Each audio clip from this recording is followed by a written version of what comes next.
Hey, this is Chris from Rekkid Talk with another episode of their latest Rekkid is Great. And I'm going to feature a recently released, and this won't be easy for you to get on a physical format. And I know the lettering's a little bit hard to read. This is The Mysteries of Life with their album Blue Jay. And there's the back. It is self-released. I'll get in a little bit more into details about that in a few minutes. Um, I do have an autographed copy. Freda Love Smith and Jake Smith, the two main members of the group. And maybe hold that a bit closer if that will focus well enough for you to read it. Track list and who's performed on. So if you don't know who the Mysteries of Life are, so Freda Love Smith, the drummer, she was in the Blake Babies. When the Blake Babies broke up, when Juliana Hatfield went off on her solo career, her and her then boyfriend John Strom formed a band called Antenna, and this guy Jake Smith was the bass player for Antenna. Subsequently, Freda and Jake ended up getting involved and eventually got married to each other. So I know it's a little Fleetwood Mac-y sounding. My understanding is like everybody's cool with this at this point, but I think it was a weird sort of dynamic with Antenna, Freda, her ex-boyfriend, and her current boyfriend.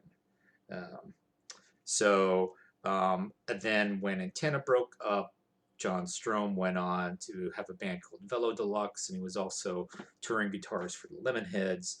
And then Freda and Jake formed this band called The Mysteries of Life, which sort of unexpectedly actually had a major label contract with RCA for a couple records in the late 90s. Let's see if I remember the titles of them. Sorry, I'll remind myself of what these song titles are in these album titles are in just a second.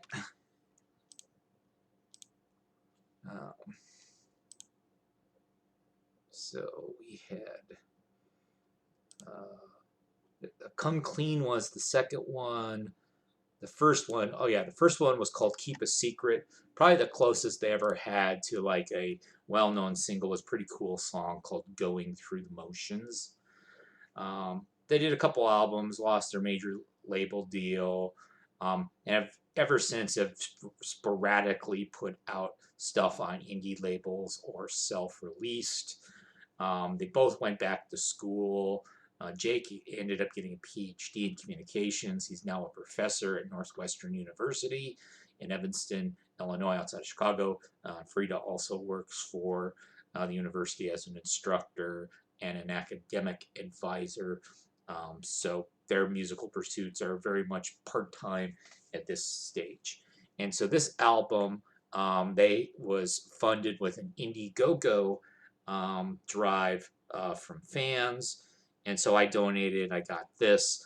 I also put in some extra, and I got some copies of sort of some of their rare albums and EPs from the past, although there's one real rare one that I'm still missing from the collection.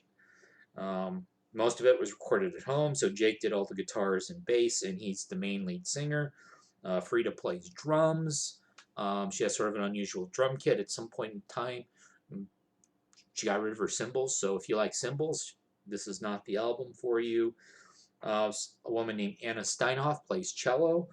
Then the aforementioned Juliana Hatfield does some background vocals in some of the songs, and Kenny Childers, who's sort of another veteran of sort of that southern Indiana alt rock scene that Freda and Jake were parts of.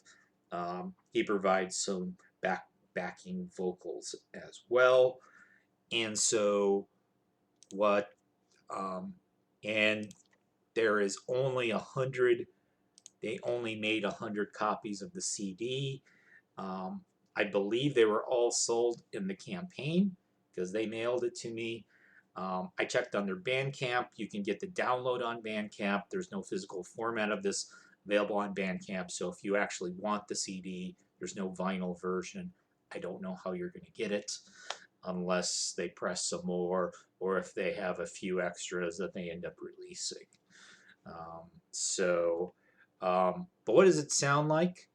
You got sort of jangly guitars. Again, the drums sound simple. It's sort of a melodic, adult-oriented alt rock, if that makes sense to you. And so I think the first 4 tracks are definitely the strongest on the record. Sunday Can't Come Too Soon. My second favorite song on the album is called Poor Will.